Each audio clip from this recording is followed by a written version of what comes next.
It's for a very special guest and his friends. Trust me, you do not want to mess up this guy's food. Coming up. We have one little surprise for you. Terrifying. They're just not staying together. I feel like such a failure.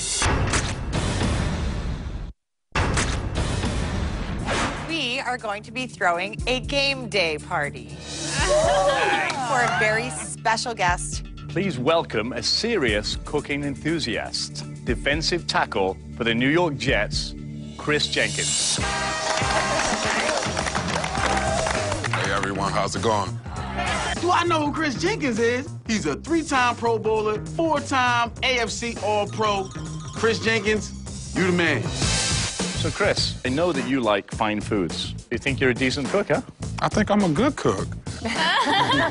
When me and my brother were kids, my father was a single father, and he worked most of the time. So me and my brother had to learn how to cook and share some of the responsibilities at home. So that's how I became good at cooking.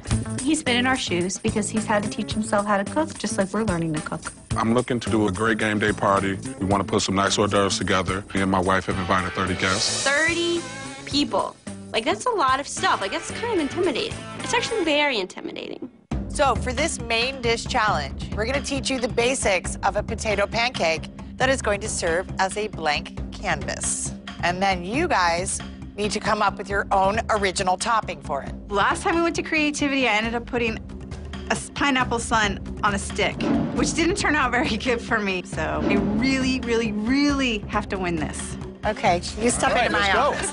You come with me. First, we're going to make the potato batter with Yukon Gold potatoes. We're just going to pulse them and then stop it. I don't want them too pureed because I'm going to add 2 eggs, a tablespoon of sour cream, salt, and continue to blend it. When it gets to this type of consistency, we're going to add flour. That's going to dry it up and help it set. The pancake is very few steps, but I think if you don't get it right, you're going to have lots of trouble. So what do we do next? We're going to cook them. I'm doing mine about like maybe half-dollar shape.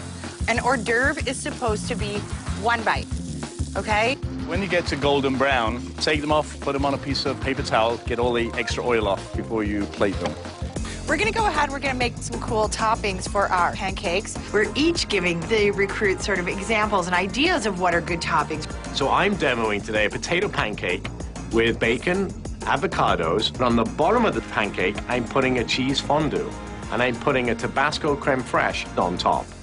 So you get a little kick at the end. My potato pancake topping is a cayenne-crusted lamb loin, a little spicy stuff, a little cayenne pepper. I like spicy. Nice, me too. With a little arugula and tzatziki. Tzatziki, yogurt, cucumber, dill sauce, used a lot in Greek food. Okay, guys, let's go ahead and taste. See what you think. That's good. So, Kris, whose is better, Chef Anne's or mine?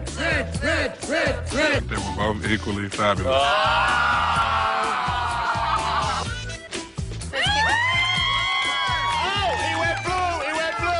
Chef Anne, my food was better than yours.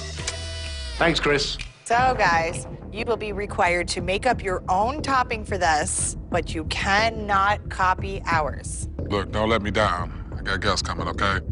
The pressure is on tomorrow. Good luck. I'm so excited about the party. I'm in it to win it, and I can put my own little Kelly spin on this.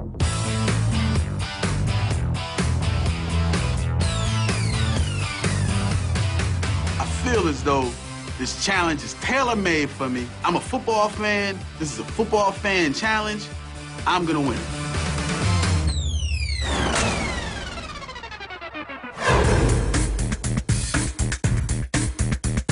Welcome, recruits. NFL star Kris Jenkins, his wife, and all their guests will be arriving very soon. But we have one little surprise for you. In addition to putting your spin on a potato pancake, you guys will each be assigned a different recipe for an upscale game day hors d'oeuvre. I am not sure if I'm going to be able to do 2 hors d'oeuvres for a group of 30 people. I'm just not sure. On the blue team, these are the hors d'oeuvres that you're going to be making. Kelly, I assigned you a corn and black bean fritter. Ty, you are making a chicken meatball with blue cheese and a tomato vinaigrette. Sound good. George, you get a cheeseburger roulade. A roulade is exactly what it sounds like. It means you're rolling the beef. Finally, Kelsey, you get a crab cake with a corn relish. For the red team, Carlos, you will be making the mini grilled cheese and ham Sammys. Kat, we have chorizo puffs. They will be a big hit as long as you follow the recipe exactly. Jen, you have mini little corn cakes with spicy avocado. And Joshi, you have the shrimp and water chestnut balls with a spicy soy sauce. I grew up my entire life being told that pork and shrimp and all these things are an abomination. I've overcome the other ones, but shrimp is like a cockroach on steroids. He hates shrimp. You know what? Let's face your fear, man. Come on over here and taste this. Someone's going home today, Joshi. Focus, mind over matter. Just put it in your mouth and it won't matter. Delicious. No, it really is good. All right. You need to make 35 pieces of each one of these, plus 35 pieces of your blank canvas potato pancakes. You've got 75 minutes, and your time starts now. I'm starting on my chorizo and cheese puffs. I am reading the recipe again and again and again. I cannot afford to mess up this time. I just want to make sure I get this dough right, because I know if I screw the dough up, that's going to mess up the whole appetizer.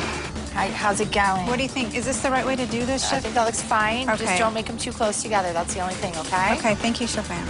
I'm so happy. Everything seems bright and cheery, and I'm going to win this battle. Oh my God. As I'm cutting the shrimp, I'm saying to myself, these are not real. Think positive, think fun. It's a movie, you're having a good time. My girlfriend, Mars, loves seafood. If Mars could see me now, she would be so proud of me. Joshi 1, shrimp 0. Put it in the books. Ty's got on a tie. So when Ty wears a tie, tie means business.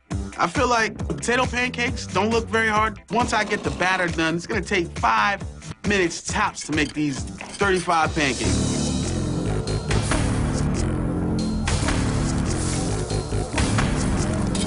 Pancakes are a lot harder than I expected. Stuff is sticking to the bottom of it, and I'm having all types of problems with these pancakes. I'm hoping I can get it together, but it's not looking good. They look terrible. Golly, man.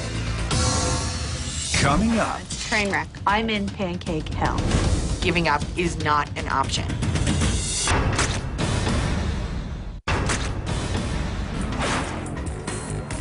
It's 45 minutes, everybody. The challenge is an upscale game day party for Kris Jenkins and 30 of his closest friends. This is gonna be awesome. Put the tall centerpiece on first, Joshi. Yes. How the hell I got into law school, I have no idea. My potato pancakes, I've got those all lined up on a pan, and I think the chefs are gonna be really proud. Then I start doing my crab cakes.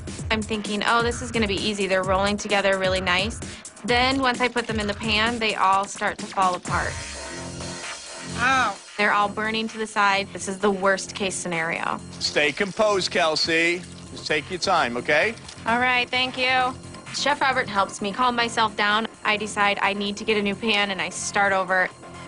They look nice, so that's a good thing. But how many times can I screw stuff up before he just gives up on me? Oh, God. Chef Ann assigned me the corn cake with avocado on top. So I'm making corn cakes, and I'm making potato pancakes. It's really hard. Really hard. A lot of pancakes. I'm in pancake hell. I'm really far behind with the corn cakes. I'm making the cakes as fast as I can, and for every cake that I make, maybe out of 4, 1 is good. Even my son, who's 9, can make pancakes. It's embarrassing. It's a train wreck. The clock is ticking. I've decided I'm gonna make buffalo chicken topping on my potato pancake. And then I think, you know what, I'm not gonna have time to make this chicken, so I have to go to plan B. I think I'm gonna have to change my topping. I don't think I'm gonna have time to make what I wanted to make.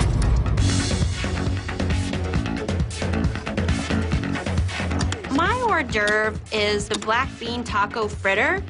So I get my mixture out, and it is very watery. It's just like soup. So I'm trying to spoon it into my flour cornmeal mixture, and it's just like slime. They're just not staying together. I don't understand. I'm about to cry. Like, I'm a single gal in Manhattan. I really want to have parties and make all the food myself. And I feel like such a failure. Hopefully I can just get a couple of them done so I'll have something to present. I finished my pancake, and it's time to start working on my sandwiches. How am I supposed to cut this cheese into slices? My recipe calls for sliced cheese. All I have is this brick of cheese. I don't have a lot of time, so I start to grate it. Carlos, you're on the road to it. Just go ahead, get the other blocks, and grate it. I love your problem solving. Instead of complaining, he solves a problem. Carlos is thinking like a cook. This recipe that I have for this cheeseburger roulade is terrifying. The instructions are to roll out the puff pastry. So it starts as a small rectangle. It's supposed to get to 1.5 sizes bigger than that. And then I put the meat only covering 1/3 of the bottom. It's all these fractions. My dad is a math teacher, and he could never help me with math because I would, like, want to punch him in the face. George. Yes. How are you doing? Terrible. Once again, George is not confident in the kitchen, but her food looks tasty. I roll this huge cheeseburger roll. I just go stick it in the oven and just pray, because there's nothing left to do. There's roughly about 20 minutes left as I'm finishing up my potato pancakes. I move on to the chicken meatballs. It's chicken thighs that I have to grind up with an egg, breadcrumbs, and blue cheese. I'm rushing, and it said a deep dish pan. I grab a deep dish pot. Why are we using that pan? Why are we not using a saute pan? Sorry. We have talked about using the right equipment for the right job in the kitchen. The meatballs should be in a saute pan, sear them nicely, all golden brown. I ended up pretty much deep frying my meatballs. I decide to make a kick-butt, kick-off pancake. I'm making a roux, which I learned from Chef Robert. Some cheese is going in there as well, and some paprika to give it a little kick. To me, it's looking creamy and delicious, and I think I've got this. 10 freaking minutes left! I have very little time. I have not started my chorizo and cheese filling of my puffs yet. I decide I have to give up on my filling. I don't see any other way of having everything put together. They tasted good on their own. I didn't get the pastry done inside my thing. It's okay. Kat looks like she's giving up. And giving up is not an option. Kat, that is not the way the red team rolls. You make that filling and you figure out some way to get that filling done. We're all behind, Kat. Don't worry. You got it, You Kat. can do this. If Kat is ready to give up over this, over an hors d'oeuvre, what's she gonna do making a full dinner in front of a panel of food experts? Chef Ann yelling at me is terrible, but good at the same time. It helps me to reboot my mind, and I just decide to go into work mode and just make it happen. It's tough. Thank you for your push, Chef Ann. Thank you. All right, so just put it in the pastry bag and pipe a little thing on top, all right? Okay. Quick. Okay, thank you. The only option I have is to put the filling on top of the puffs and try to make it look as good as possible. Let's go, baby. I have no toppings for my potato pancakes. So I have some cherry tomatoes, and I'm hoping I can just melt some cheese and kind of do some kind of melted tomato cheesy thing. 1 minute. Toothpick like you mean it. I'm not proud of this dish. They're buffalo spice potato pancakes, no chicken. And now I have to serve it to people I don't know. 9, 8, 7, 6, 5, 4, 3, 2, 1. Stop cooking. Make sure your station is set and ready. Here come your hosts, Kris and Kris Jenkins, and all their guests.